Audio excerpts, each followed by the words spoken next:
Namastê, meus putos, como é que é? Espero que esteja tudo bem convosco, comigo está tudo ótimo, daqui fala o Chi. E hoje, meus caros amigos, estamos cá para gravar um vídeo que me é particularmente complicado de gravar, porque já sei que, inevitavelmente, por uma razão ou outra, vou levar hate por causa disto, porque, sinceramente, a malta não consegue aceitar, mais uma vez, opiniões alheias e não conseguem aceitar o facto de alguém estar a dizer algo que é contrário àquilo que elas pensam. Neste caso, eu vou dar basicamente a minha opinião final sobre o Last of Us 2. Já o tenho vindo a fazer ao longo do jogo, já tinha vindo a fazer algumas observações aqui e ali, e demonstrar o meu ponto de vista ao longo do tempo em que ia passando o jogo. E agora que cheguei finalmente ao final, posso-vos dar a minha opinião em relação ao mesmo. Esta primeira parte vai ser sem spoilers, a seguir vai ser com spoilers, e quando for com spoilers eu aviso, ok? É impossível eu conseguir falar sobre este jogo sem dar o mínimo de spoilers, portanto, eventualmente, quando for para passar para essa fase, eu digo-vos e aviso-vos que vou dar os ditos spoilers, ok? Conclusões. O que é que eu achei do Last of Us 2? Eu tive um bocadinho a medo, e tenho que vos contextualizar logo desde o início, que fiquei com um bocadinho de medo deste jogo. Primeiro porque é um jogo bastante querido pela malta que segue eventualmente o percurso da Ellie e do Joel inicial, acaba por se afeiçoar imenso à personagem, e o Last of Us 1 é um jogo que marcou muito as pessoas, ok? Portanto, é um jogo que é difícil para mim, que ainda não o tinha jogado, pelo menos o primeiro, chegar lá, jogar e dar uma opinião, porque há muita gente que é muito afeiçoada a isto. É o mesmo que se passa comigo em relação ao Life is Strange, que é um bocado difícil, apesar de conseguir fazê-lo, aceitar opiniões alheias que dizem que o jogo é muito mau, ok? É igual, é a mesma coisa. E eu entendo isso e compreendo, e portanto não acabei por questionar um bocadinho algumas pessoas, porque acabavam por ser quase agressivas a falar sobre aquilo, mas de resto não me chatei minimamente que a malta discorde de mim, porque pronto, é o que é. Eu joguei o primeiro jogo há pouco tempo, ok? Já tinha visto o PewDiePie passá-lo e na altura gostei do jogo, mas jogá-lo foi uma experiência diferente. Porquê? Eu achei que o jogo tinha muitos momentos de stealth que estavam lá apenas para encher chouriço, e apenas para colocar mais horas no jogo, em vez de basicamente ir direto ao assunto e estar focado na história, porque aquilo evidentemente é um jogo de história. Pode ser um jogo em que vocês têm algumas tem algumas partes de gameplay interessante e etc, e para um jogo de 2013 aquilo estava bastante bem feito, temos que ser sinceros. Mas o jogo tem graves problemas. Um deles é basicamente o facto de vocês não poderem correr e fugir dos inimigos. Vocês têm que ficar ali. Se vocês por acaso se lembram de correr através dos inimigos, os inimigos são tantos e não falham tiros absolutamente nenhuns, porque o jogo está feito para vos fazer aquilo em stealth. Isso eu achei que era uma coisa que ia contra a minha maneira de jogar, e portanto acabou por ser uma experiência um pouco frustrante nesse caso. E isso foi a nível de gameplay. A nível de história, a história está boa, claro que sim, ninguém diz o contrário. Eu gostei mesmo da história do Last of Us 1, mas senti que não era aquilo que toda a gente pintou, não era a cena super emocional e emotiva que toda a gente pintou. É fixe ver a relação crescente entre a Ellie e o Joel. Percebe-se que o Joel era um homem que não tinha basicamente já nada, porque ao ter perdido a filha perdeu tudo, e basicamente era quase um monstro sem coração, e quando conheceu a Ellie voltou a ser uma pessoa terna, uma pessoa com sentimentos. Pronto, isso foi o processo todo, e é muito giro ao longo do jogo ir vendo essa relação crescer entre a Ellie e o Joel, ok? Mas, de facto, eu não achei que no período de jogo todo o jogo tivesse feito bem o trabalho de me fazer apegar àquelas personagens. Eu basicamente apeguei-me àquelas personagens porque gostei da forma como ela, da personalidade delas. Porque não foi pela história que me agarrou, ok? Foi mesmo pela personalidade das personagens, por aquilo que se passou no jogo, foi mais por aí. É uma viagem, claro que sim, o jogo não deixa de estar soberbo e merece obviamente o Game of the Year naquele ano, mas contudo não é o meu cup of tea. Contudo, eu fui para este Last of Us 2 na ideia de que, isto pode-me correr mal, porque eu não gostei assim tanto do primeiro, e se não gostar deste segundo, provavelmente vou levar um hate descomunal, ok?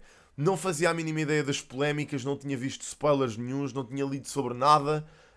Fui simplesmente para o jogo às cegas, ok?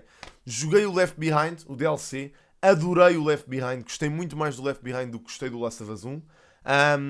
E daí, a partir do Left Behind, uma semana depois, comecei a jogar o segundo. Epá, e tenho-vos a dizer que logo desde o início o segundo agarrou-me de uma maneira espetacular. Pá, o jogo está extremamente bem feito.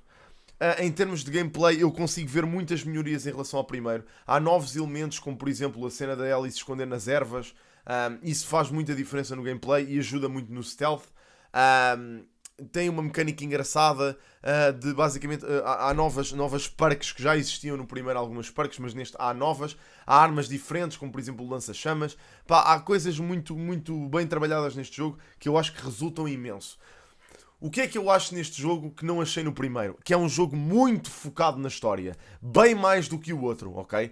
Ao longo do jogo vocês encontram bastantes pistas sobre histórias secundárias de personagens secundárias e que estão todas no main path do jogo. Ou seja, vocês não precisam de se desviar do caminho da Ellie para irem ver a história daquelas personagens que estavam naquele sítio, ok? E isso eu achei espetacular. Achei espetacular que essa história secundária estivesse dentro da principal, no caminho da principal, e isso fez-me gostar muito mais do detalhe do jogo. Em termos visuais, o jogo está brilhante. Eu tenho uma PlayStation normal, a PlayStation 4 normal, a base, e ela correu o jogo maravilhosamente bem, portanto o jogo estava muito bem otimizado.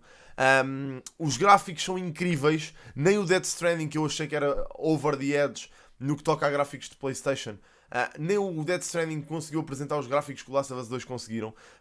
O jogo está mesmo muito bem construído, na minha opinião. Não apanhei assim nenhum bug chato, não apanhei nada que tivesse influência no meu gameplay. A única coisa que eu tenho a apontar ao gameplay que não gostei tanto foi a auto-aim, que eu acho que neste jogo é péssima, ok? A auto-aim estraga um bocadinho o gameplay no sentido em que quando há NPCs ou mobs que se aproximam de vocês muito rápido, quando eles estão muito close, vocês não conseguem usar a caçadeira. É óbvio que isso pode ter um elemento de quando tiveres um zombie a correr para ti e ele estiver próximo demais, tu nunca vais usar a arma em cima dele. Ok, tudo certo. Mas eu não sei se foi essa a intenção dos developers. E realmente é um bocado frustrante nós estarmos a jogar, temos um mob a chegar ao pé de nós extremamente rápido e não conseguimos disparar porque a mira vai parar sabe-se lá onde. Ok? Talvez seja culpa minha por estar a jogar com auto-aim, mas eu como sou um jogador de PC, eu não estou habituado a jogar com comandos e portanto preciso mesmo de jogar com o comando. Em termos de dobragem portuguesa, 5 estrelas, não consigo, mais uma vez, como no primeiro, não consigo criticá-la, está espetacular. A mim agarrou-me imenso. Eu já vi o jogo em inglês, estive a ver o PewDiePie um bocado e sinceramente entre o português e o inglês, claro que há diferenças, mas em termos emocionais, em termos de carga emocional e delivery das lines, eu acho que são ambas espetaculares e acho que toda a malta que trabalhou nesta dobragem portuguesa do Last of Us 2 está de parabéns, porque de facto está muito bom a nível de dobragem. Passando se calhar basicamente às críticas que a malta estava a fazer em relação ao jogo, e aqui vou ter que ir a spoilers porque sinceramente malta não há uma outra maneira de falar sobre isto e abordar a questão a um fundo sem dar spoilers. Portanto, já sabem, a partir daqui vai haver spoilers. Que não quiserem ver o resto do vídeo, fechem, ok? Fechem, porque há spoilers. Bom, após ter jogado, após o final que toda a gente dizia que eu ia odiar, e eu adorei, eu posso-vos finalmente dizer que eu acho que o Last of Us 2 é uma masterpiece, ok? Pelo menos para mim é uma masterpiece, está extremamente bem feito, mesmo a nível de história. A malta está a criticar o jogo, eu não percebo bem porquê, e cheguei ao final do jogo e não percebi bem porquê. Claro que há coisas negativas e eu vou abordá-las, pelo menos as que foram para mim, mas sinceramente o jogo está muito bem construído, muito bem construído. Primeiro, porque é que eu acho que a malta está a criticar o jogo? Há várias razões, ok? A primeira é muito simples, foi a morte do Joel. A morte do Joel abalou imenso os jogadores. Havia muita malta extremamente apegada à personagem por causa do primeiro jogo. Malta que tinha jogado o primeiro jogo vezes sem conta. E eu entendo que seja difícil vocês verem uma personagem que é uma personagem muito querida para vocês partir. Mas esta personagem tinha efetivamente que morrer, ok? Porque se fosse, e nós falámos sobre isso já em live stream, se fosse a Dina, eu sempre achei que fosse a Dina a morrer, ok? Sempre achei, desde o início, desde que vi os trailers, sempre achei que era a Ellie a vingar a morte da Dina. Sempre. E Quando foi o Joel, fui apanhado de surpresa completamente. Não estava à espera que o Joel morresse. Também me doeu, ok? Mas percebi que aquilo era necessário. Porque se não fosse o Joel, eu não queria embarcar naquela viagem. Aquela viagem para mim não tinha muito sentido, porque eu nem sequer conhecia a personagem da Dina, percebem? Em condições antes do jogo arrancar. Portanto, se fosse a Dina, eu provavelmente ia ficar, ok, foi a Dina, pronto, eu não tenho qualquer ligação com ela, isto não me custa minimamente, não é uma cena emotiva, está-se bem, é a Dina, pronto, ela agora vai passear, está a matar toda a gente por causa da Dina. Pá, não me pareceu porreiro. Portanto, o Joel aqui morrer fez todo o sentido. Ainda para mais, por causa da questão dele lhe ter mentido, eventualmente essa cena fica na cabeça do jogador. Eu quando comecei a jogar pensei, epá, fogo, eu não acredito que o Joel vai morrer sem eles terem feito as pazes, isto é horrível. E fiquei o jogo todo com uma sede de vingança e a querer matar aquelas pessoas, pá, porque, man, custou-me imenso ver a morte dele, custou-me imenso ver aquelas personagens que nós não sabíamos quem eram, literalmente a mataram o Joel, quase a torturá-lo, por causa de nada. Percebem? Isso irritou-me, isso fez-me querer jogar aquilo, fez-me querer ir para Seattle limpar os gajos todos, dá-me um sentimento de raiva e eu acho que isso é uma boa energia inicial para o jogador sentir. A partir daí, as coisas vão se revelando ao seu ritmo e ao seu pace, e há muita gente que também está a criticar o pace da história, a dizer, e eu, por exemplo, uma das coisas que mais me desiludiu foi ver a opinião do Charlie, que é um gajo que eu sigo habitualmente, o Penguinzo. Pá, ele basicamente criticou imenso o facto da história estar baralhada, que para ele devia estar organizada de outra forma. Para mim, a história está extremamente bem organizada, meu. Extremamente bem organizada, e já vos explico porquê. Indo para outra coisa que a malta está a criticar imenso no jogo, é basicamente o fator SGW. Eu não acho que o jogo esteja de todo marcado pelo SGW. Não está. O jogo tem de facto personagens, duas, a meu ver, que estão diretamente ligadas com ideias novas, ok? Com ideias liberais, ideias LGBT, ideias... Pronto, está obviamente ligado a isso, porque há duas personagens que estão ligadas a isso. A primeira é a Ellie e a relação que ela tem com a Dina, obviamente. E a segunda é a questão do Lev ser uma rapariga que se identifica como rapaz. Isso mexeu com a malta que não consegue aceitar que estas ideias existam, e então sentem a necessidade de ir dar bashing no jogo porque não aceitam simplesmente esta questão. E eu não acho que isto esteja posto de forma forçada no jogo. Não está. Faz todo o sentido. A Ellie já estava assim desde o DLC. Já se tinha percebido que a Ellie gostava de raparigas desde o DLC. E aqui faz todo o sentido. Desenvolver uma relação com a Dina. O pace da história entre ela e a Dina está muito bem feito dentro do jogo. E custa-nos ver aqueles momentos em que elas se chateiam. A mim custou-me um bocado, e principalmente quando o Jesse aparece na história, a mim custou-me ver aquela interação entre a Dina e o Jesse. Portanto, o que significa que eu me liguei à história delas as duas e as queria ver juntas. Portanto, qualquer pessoa normal aceita isto tranquilamente. Ou pelo menos mesmo malta que não se identifica com estas ideias, acaba por aceitar porque isto faz parte do jogo, meu. É parte da história. Não interessa. Não é relevante. Aquilo não está sempre a ser mandado à vossa cara. Acontece 2 ou 3 vezes uma cena ou outra. Não é uma coisa que estás constantemente a dizer, olha, elas as duas são assim. Olha, o Jesse afinal era mulher, mas agora é homem. Não, isso é abordado tipo uma vez ou duas no jogo. E de resto a história avança, meu. É assim. Outra coisa que também está a ser criticada no jogo é o facto de, por exemplo, a Abby, que é uma personagem que, pá, meu Deus, as pessoas estão-se a passar com a Abby. Eu adorei a Abby. Falei com o Moraes adorou a Abby, diz que é a personagem... Gostou muito mais da Abby do que propriamente da Ellie. Epá, e a realidade é, a Abby neste momento começa como vilã, e eu acho que todo o trabalho que foi feito para fazer com que a Abby pareça uma pessoa normal e boa pessoa foi excelente. Eu cheguei a meio do jogo já a querer que a Abby vivesse e que a Abby fosse fazer aquilo que ela tinha que fazer e que queria fazer. E custou-me imenso ver a cena final entre ela e a Abby. Pá, custou-me imenso ver aquela luta, porque achei aquilo disparatado já. Não fazia sentido. É óbvio que este jogo está todo construído à volta da ideia da vingança da Ellie. E a moral da história, obviamente, é que a vingança só vos leva num processo de autodestruição. E foi isso que aconteceu, tanto no lado da Abby como no lado da Ellie. E foi interessante ver os dois lados da moeda, honestamente. Para mim, isso foi a cena-chave no jogo. Foi ver os dois lados da moeda. Ver o lado da Abby e ver o lado da Ellie. Foi isso que eu achei interessante.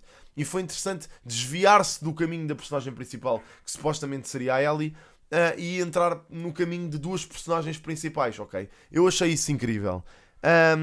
Uma das coisas que eu também gostei imenso de ver, foi que este jogo não é o típico jogo de final feliz. É um jogo em que efetivamente se vive um apocalipse, as personagens morrem out of nowhere, e não há tempo para se, basicamente, para estar a fazer um funeral ou para se estar a entristecer por causa da morte daquela personagem, porque o pace não o permite. Ou seja, uma personagem morre e a seguir há logo uma carrada de zombies a virem atrás de nós. Não dá, percebem? Não há essa hipótese. A única morte em que eu achei que não houve muita importância e que foi um bocado posta de parte e eu não percebi bem porquê, foi a morte do Manny. Pá, a morte do Manny eu não achei que estivesse bem feita. Foi a única cena na história que para mim eu fiquei um bocado a torcer o nariz, porque realmente não se vê uma reação da Abby em relação àquela morte. Todas as outras se vêem. A morte da Yara, a Abby fez os possíveis, porque naquela situação era impossível ela ficar ali a chorar com o Lev, não havia outra hipótese, e ela fez aquilo que ela está habituada a fazer. Porque pensem bem, e é aqui que eu culmino, que eu vos falo sobre este vídeo, que eu vos falo sobre este jogo e que vos explico o meu ponto de vista. Pensem bem, tanto a Abby como a Ellie são personagens que estão extremamente traumatizadas em relação a qualquer coisa. A Abby está extremamente traumatizada desde que o pai morreu. E isso foi para aí há 2 ou 3 anos. Ela passou a vida inteira dela a treinar para matar a pessoa que matou o pai. O tempo todo consumida pela vingança. Se vocês veem o que é que aconteceu à Ellie durante o jogo, que ela começou a ficar doida por causa do Joel, imaginem como é que a Abby não estava por ter passado 2 ou 3 anos a ser consumida por esta vingança absurda. Percebem? Epá, é de pensar, e portanto isso justifica-me a personagem. Isso justifica-me a forma de ser da Abby. Isso justifica-me que ela seja uma personagem mais fria e que no final encontre a sua Ellie, porque o Lev é a Ellie da Abby. Não sei se vocês perceberam essa cena, mas é verdadeiramente o Lev é a Ellie da Abby. E foi o Lev que fez com que a Abby se calhar mudasse um bocadinho a postura dela. E eu não sei se vocês reparam nisso, mas é a realidade. A Abby, quando está em Santa Bárbara, já é uma pessoa completamente diferente. Completamente diferente. Aquela esperança, ela passou o jogo inteiro a dizer que não ia para os Pirilampos, que se queria manter afastada, e a partir do momento em que encontrou uma criança ao qual criou uma afeição, percebeu que aquela criança precisava de passar uma infância normal, precisava de conhecer outras pessoas, e daí eu achei que esse foi o motivo para a Abby procurar os Pirilampos e procurar ajudar a sociedade a reconstruir-se, ok?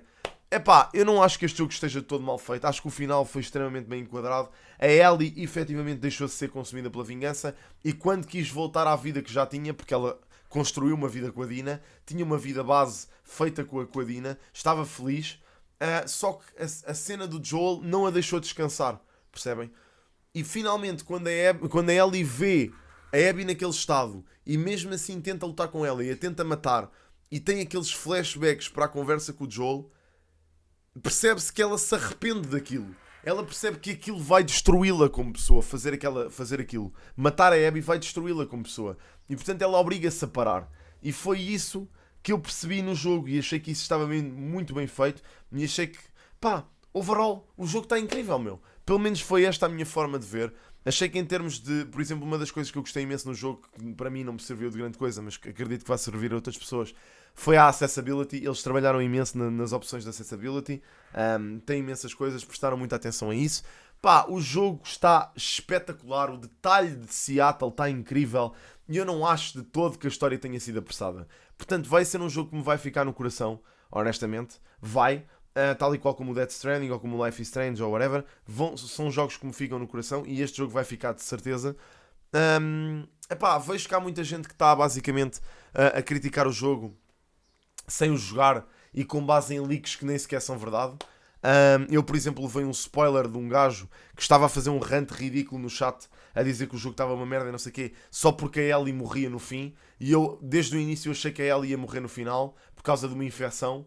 E verdadeiramente não aconteceu, ok? Portanto, esta malta não tem cérebro para pensar por si só. E como vem toda a gente a dar hate ao jogo, vão atrás.